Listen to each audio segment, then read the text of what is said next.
and welcome to New Scientist Weekly. This is your one-stop shop for some of the most fascinating science and technology news out there. I'm Christy Taylor in New York. And I'm Rowan Hooper in London. This week on the podcast, researchers are proposing a new, simpler way to define a planet, and we'll take a closer look at fears of a key ocean current's collapse.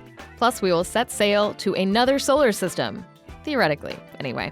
And we'll find out about the hunting habits of sea slugs. But first, in early May, we talked about the growing concern about avian flu, not in birds, but in dairy cows in the United States. Cows have tested positive, virus fragments have been detected in the milk supply, and at that time, we had also seen one U.S. dairy worker, yes, a human, recovering from infection. This virus has not gone away, and now new human infections are raising more concerns. So health reporter Grace Wade is back this week with some updates on what we know about the spread of avian flu and how the U.S. agricultural system is responding. Hey there, Grace. Hi.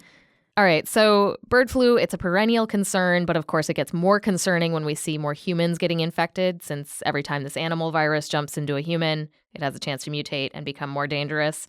So with that in mind, what do we know about the latest cases? Right. So earlier this week, public health officials announced that 5 people had tested positive for avian influenza in Colorado. All of them are presumed to have a strain of the virus known as H5N1 because they were working with H5N1 infected chickens, though the health officials are still analyzing some of the samples to confirm that's the case. I mean, 5 does seem like a lot, given it was kind of big news in May that a single person had been infected. How many other people in the U.S. are known to have been infected with this bird flu at this point? Only 5 other people have tested positive for the virus in the U.S. The first was a poultry worker who contracted it in 2022, and then the other 4 cases were detected this year in dairy workers who were exposed to sick cattle. So 5 cases is a lot. It doubles the number of known infections in the country. And the good news, though, is that all of them had mild symptoms and have made a full recovery. Yeah, I definitely find the new U.S. cases to be more than a little concerning because, as I mentioned, it's bad when it gets to humans, but also it would be really bad if it mutated to spread from one human to another. Yeah. So these new cases, can we assume that the poultry workers got the virus from poultry? So that's the leading theory, since all the workers were in close contact with sick animals. And this is a well-known risk on poultry farms, which have been battling bird flu outbreaks for a couple of years now. That is why there are such strict protocols around wearing personal protective equipment when working with infected birds. The fact 5 workers on the same farm contracted it suggests that maybe they weren't following those guidelines. Yeah, so why not? If the risk was so well known, why weren't they wearing protective gear? Well, we don't know for sure that they weren't wearing PPE, but if that is the case, it could have been because of a heat wave in Colorado. At the time they were calling the birds, temperatures outside were about 104 degrees Fahrenheit or about 40 degrees Celsius. It was likely much hotter in the barn. So as you can imagine, wearing a respirator, gloves, and a full protective suit would have been really, really uncomfortable. But again, this is all speculative at this point.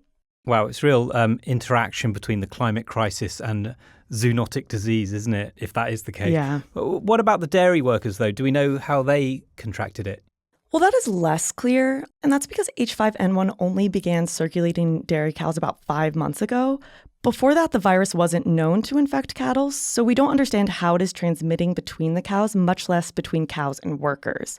One of the leading theories is that it is contaminated milk.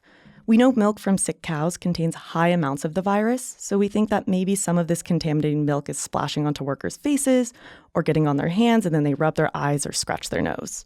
But we don't have enough evidence to say that is definitely how it is happening. And part of the reason is because public health officials have struggled to monitor dairy workers on affected farms. Yeah, and I remember we talked about this earlier in the year. So nothing's changed. We still don't have lots of, testing, even after more human cases. Yeah, so right now, if cows on a farm test positive, the U.S. Centers for Disease Control and Prevention is encouraging state and local health departments to monitor workers for signs of the disease. But farmers and their workers have to consent to this surveillance, and some of them don't due to mistrust in public health agencies. This means that some cases in dairy workers may be going undetected.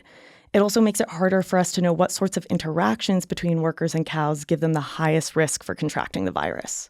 So just to summarize, this bird virus now also infects dairy cows and has also infected 10 people in the U.S. ever, that we know of, with 9 just this year. And there's no requirement to test dairy workers to understand the spread better. So where are we on the worry meter? Well, the World Health Organization says the risk of spillover to humans is an enormous concern. But from a personal perspective, unless you have close contact with animals that may have H5N1, or you are drinking raw milk, which you should absolutely not be doing, your risk of contracting H5N1 is very, very, very low. Now, if we start to see evidence of the virus transmitting between workers or other people they interact with, that is a different story.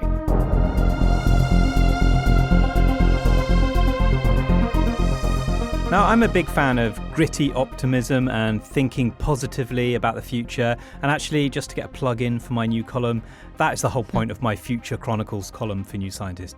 But look, one big project I've been following over the years is the breakthrough Starshot mission. This is the attempt to send a spacecraft to our nearest star system, Alpha Centauri. Alex Wilkins is here to tell us about it. Alex, give us a recap of the overall mission. Yeah, so you put it well there. Breakthrough Starshot, as you say, is this kind of crazy idea to send an actual spacecraft, so I'll get to that in a bit, to Alpha Centauri, which is around 4 light years away. That equates to 100 million times further than the distance between the moon to the Earth. To do this, they want to build a huge lightsail, or a swarm of thousands of them actually, that will be propelled by a super powerful grid of lasers from Earth until they reach 20% of the speed of light in the space of 10 minutes. This is obviously really, really difficult and will need loads of technologies that don't currently exist, like those lasers that I mentioned, ultra lightweight electronics, and the sail itself. All right, just so I'm clear, instead of using the force of wind to sort of push it, what we're talking about is using lasers to sort of build up the same kind of pushing force on a sail. Is that kind of how that works? Exactly, yeah. We're using light as wind. Amazing. So this is a crazy idea, requires a lot of lasers, could take us to another solar system. What's the actual latest progress? So I've been writing about this new work from a group of researchers who have been focusing on just the light sail part of the mission.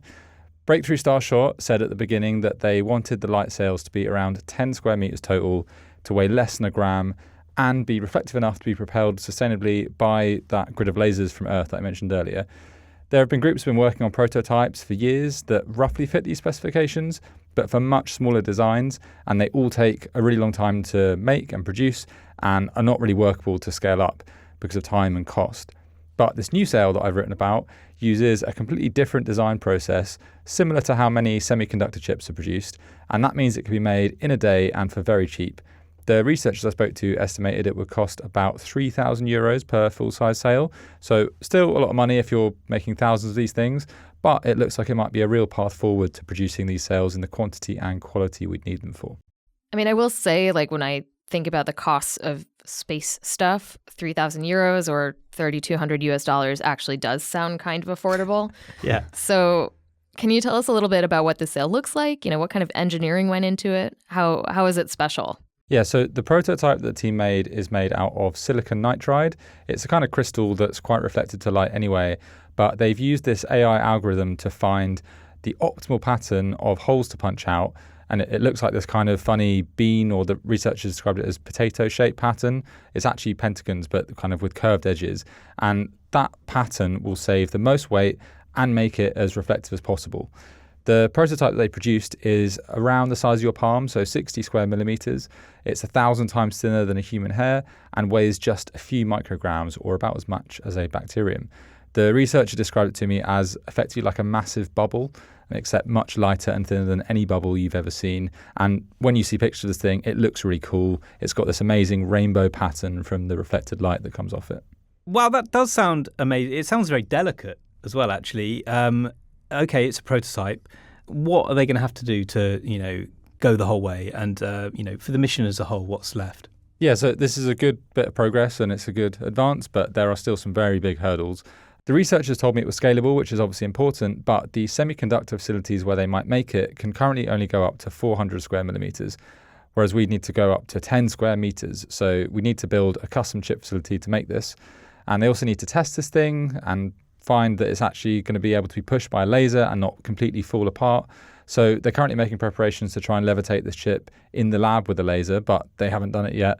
And then for the mission overall, there's still loads that needs to be done. The laser array would need to be unbelievably powerful taking as much as 20 nuclear power plants worth of energy, and the electronics for the onboard power and communication systems would need to be miniaturized to be under a gram and somehow attached to the sail. And unfortunately, loads of this might still be decades away. Yeah, and I feel like that building a laser supplied by 20 nuclear power plants that's basically a weapon of mass destruction might be off the cards for some countries. But look, is there any spin-off tech that makes this more than just a billionaire's folly? Yeah, so the technology used in this project is useful for quite a lot of stuff. There are space agencies who have built solar sails and flown them to Venus and into interstellar space. This reflective kind of material could be useful for those. It could also be used for things like space solar power projects where we want to reflect the sun's rays into solar panels. And this kind of technology will be used by other researchers, whether it's to go to Alpha Centauri or just build interesting projects for this solar system. All right, let's take a quick break to tell you about another podcast that I think you'll like. You're a curious person, you're interested in the science of how things work, but you also don't want to take everything too seriously. Well, what about your health? Dr. Karan Rajan is an NHS surgeon, he's a medical professional, and in his podcast, Dr. Karan Explores, he pursues answers from the most knowledgeable guests out there on some of the most pressing questions in health, from why medicine has been so neglectful of women's health to the ABCs of having a healthy gut microbiome. His interviews are delightful, insightful, and humorous. I really like a recent episode, for example, where we learned how to figure out the exactly perfect time to stop drinking your coffee if you want a good night's sleep. Or his interview with Dr. Karen Tang, who is a wealth of knowledge about the way periods affect our digestive systems and how to advocate generally for your reproductive health needs. Whether you want to understand the newest frontiers of research or just get some insights into things you could do differently, Dr. Karan Explores is there for you. You can listen by searching Dr. Karan Explores in your favourite podcast app. Now, we've spoken on the pod before about a particular ocean conveyor belt in the Atlantic. It transports heat and salinity between the tropics and the poles. It's known as the Atlantic Meridional Ocean Circulation, or AMOC, and it's a key part of the global climate system. And the reason we talk about it a lot is that there's been growing concerns about its stability and, well, the consequences of a potential collapse. And I'm sorry to say that new research is sounding more alarm bells about how soon that could happen. Madeleine Cuff is here to tell us about the latest. Maddie, what's going on? What's running amok with the AMOC? Well, so it's probably first helpful to say why we love the AMOC so much and why it's so important to particularly the climate system in the Northern Hemisphere.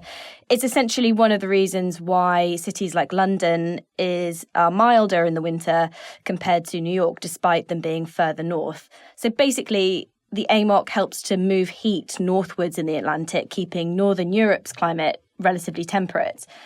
Now, we've been monitoring the AMOC since about 2004, and it has shown signs of weakening. But when scientists talk about its potential collapse, they mean that the conveyor belt completely shuts down, which would change how heat is moved around the Northern Hemisphere. And that's what you get the day after tomorrow scenario, which, by the way, I looked that movie up, 2004. Can't believe it was so ahead of its time. I know. Where's the time gone? The day after tomorrow is the kind of go-to reference point for people talking about the AMOC, but it was a bit sketchy on the science. It's not like if the AMOC collapses, the ocean is going to freeze overnight or, say, faster than a human can outrun a wave of ice. But the knock-on effects of AMOC shutdown would be drastic. Temperatures in Northern Europe would drop by about 10 or 15 degrees Celsius within just a few years, with Northern Europe becoming much, much colder. And that doesn't just mean chilly weather, it means much more severe storms as well. And alongside that, an AMOC collapse would bring sea level rise across the Atlantic and changes to the monsoon cycles. It would be really, really bad. Yeah, not just really bad, really, really bad. And look, we know it's all brought on by global heating, but what exactly about the warming is threatening the AMOC? Yeah, so it's all about the levels of salt in the ocean, or in other words, the amount of fresh water that's going into the ocean. So climate change is making the oceans warmer, and it's also increasing rainfall in the Atlantic and accelerating polar ice melt. So essentially this means lots of extra heat and fresh water entering the oceans, which means the waters are getting warmer and less salty. And that makes it essentially harder for the waters at the poles to cool and sink, which is the key driving mechanism of the AMOC. So what we do know pretty much for certain is that the AMOC is weakening. The real question here is, where is the tipping point, the point of no return? At what point does the circulation of the AMOC weaken so much that it can't sustain itself, essentially, and it just shuts down? And that's when a collapse becomes inevitable. It used to be that scientists thought an AMOC collapse was very unlikely, at least in this century, but that is changing as a result of new research. Okay, and so go on, tell us a bit about this new research. Yeah, so there's a huge amount of natural variability in the AMOC strength, and we only have 20 years of real-world data, with monitoring starting in 2004. So what scientists are starting to do is use other real-world data that we've got more of, such as salinity measurements or sea surface temperatures, and use that essentially as a proxy for the strength of the AMOC. And the idea is that these so-called early warning signals can help project what the AMOC would do in the future based on its past behaviour. A few of the latest papers that are using early warning signals data put a time frame on when the AMOC will collapse, and 2 of them have come out with some pretty scary conclusions that it looks like this could happen by 2050. But scientists are sceptical of some of these results. Yeah, well, quite rightly. But, as you say, it was considered very unlikely not long ago, and now some of that doubt has disappeared. I mean, obviously, it's something we should take really seriously. Has there been evidence of it collapsing before, like in the distant past? There has been evidence of abrupt AMOC changes in the past in geologic records, but the main source of uncertainty for these recent results is both the lack of data that we have on the AMOC strength and some of the assumptions that are used involving proxy data to make future predictions. Effectively, there's just so much uncertainty and so many different layers of assumptions to get to that collapse date that scientists say we shouldn't kind of hold too much store by it. And the other argument is that if we're not very certain about these collapse dates, by making these kinds of predictions about when an AMOC collapse could happen, it could give the public a false sense of security that we know and understand what's happening to the AMOC, when in fact we don't, and maybe that is even scarier. We always hear in politicians talking about the economy, about, immigration. We just don't hear enough about this sort of thing. It's really important to be informed about the potential impacts, isn't it? Yeah, there's plenty of evidence to say that actually voters in most countries do really care about climate change and are worried about the impacts. And I think it is generally recognised now that we know the basic impacts of climate change. We know that for many parts of the world it will bring hotter summers, more severe weather, more flooding, sea level rise, etc. That's kind of been baked into the public consciousness. But what there isn't, in my opinion, enough discussion about is these long tail risks, the things that, if they happened, would be truly catastrophic. And we don't really have a good handle on what we're risking with continued emissions unless we understand the scale of, and likelihood of those long tail risks as well.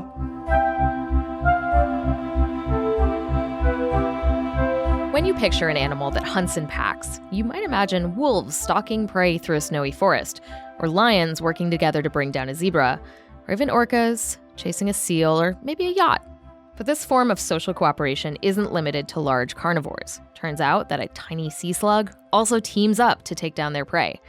Sophie Bushwick is here to explain why sea slugs might have started hunting in packs. Hi, Sophie. Hi, thanks for having me. I love sea slugs. Sophie, give us your best David Attenborough treatment on sea slugs.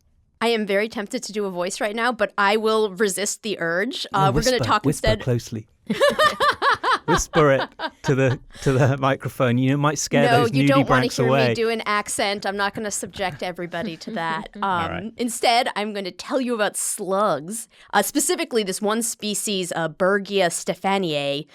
It looks sort of like a ghostly white worm, less than an inch long, and it's covered with all these elongated horn-like growths that sort of wave in the water as it swims. And the thing about this species is it's a picky eater. It only feeds on a species of brown sea anemone, and researchers noticed that it tends to do that feeding in groups. Just before I talk about groups, it is a beautiful animal, though. A ghostly white worm might give people the idea it's a gross thing, but it's a lovely, really beautiful little nudibranch. But the big question is, anemones stick around on rocks, so why do you need to, gang up and hunt them down? Oh, I'm so glad you asked. So anemones are radially symmetrical, and that means their venomous tentacles can protect them on all sides. But when the brown sea anemone is under attack, it'll just flop all of those tentacles in one direction. And by surrounding the anemone as a group and attacking from multiple angles, the sea slugs have a better chance of avoiding that sting. Wow, I absolutely love this. Can we be sure that they're working together? It's not just a sort of random bit of convergence? The researchers actually developed a mathematical model that predicted how the slugs would group together if they were actually hunting independently and just attacking at random. And then they'd put some slugs and anemones together in tanks to see how that actual behavior compared to the model. So if you have a tank and you've got 2 anemones and a bunch of sea slugs, you'd expect that predators moving at random would end up splitting into 2 roughly equal groups, 1 for each anemone. But the group sizes the slugs formed in the actual experiment didn't match that. And when they put them in a tank with equal numbers of predators and prey, each slug could have had a whole delicious anemone all to itself. They didn't divvy up the whole tank. They would team up against specific anemones. So the team size was usually about 3 slugs, but sometimes as many as 6 or more. Okay, I'm convinced that the sea slugs are working together based on what you've talked about, but do we know how they're doing it? Like, how do they communicate? How do they recruit their friends? And then how do they decide which anemone to gang up on? That part is still a mystery. The researchers set up some more experiments, but none of those gave them a definitive answer. So we know the slugs don't seem to be following slime trails to see where their teammates are going. And when you've got a single slug start attacking a nearby anemone, that doesn't attract its buddies to help out. Even the issue of are there injured anemones that they're converging on, that does not seem to be the case either. So there are more slug secrets for researchers to discover.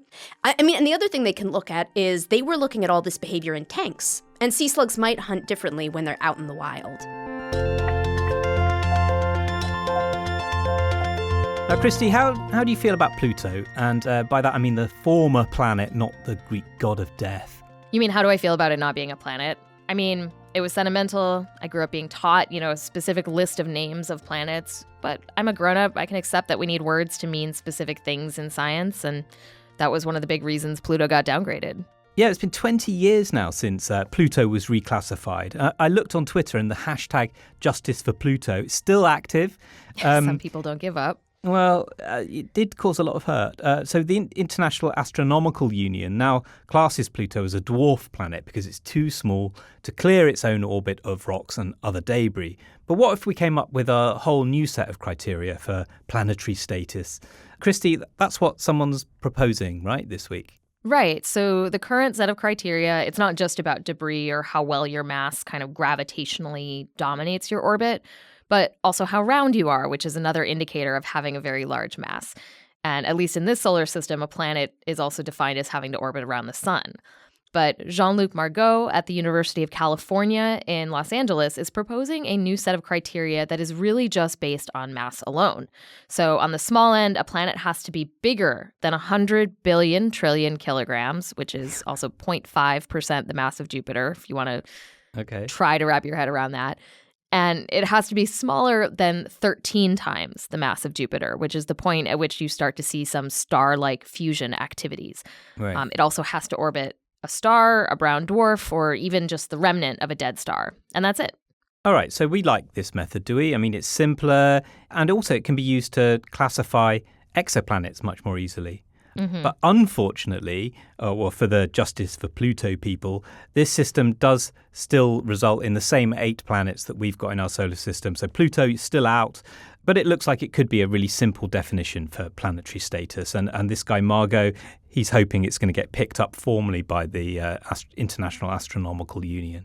I will add, though, there's this researcher named Mike Brown. He's at Caltech, and he is sometimes blamed for single-handedly killing Pluto because he discovered a larger object called Eris out in the Kuiper Belt.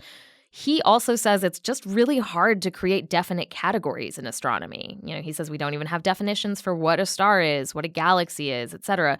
And people want definitions of planets so we can just know the names of the ones in our solar system. So maybe in some ways, this effort to decide what objects are planets versus some other interesting thing like a moon that could also potentially be habitable may in fact be kind of arbitrary.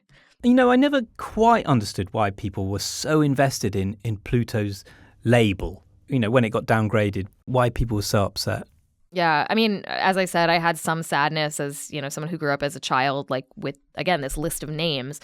But I also knew I was just being sentimental. The label doesn't really change anything about what Pluto is, how interesting it is, how scientifically valuable it may be for other kinds of research.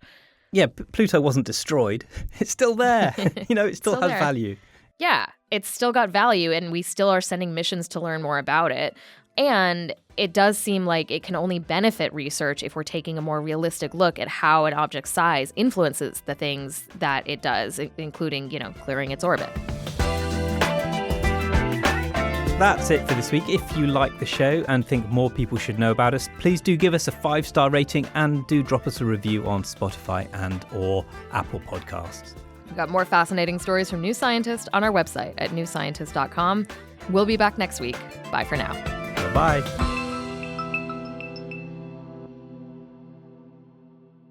This podcast is produced by OG Podcasts. Find out more at ogpodcasts.co.uk.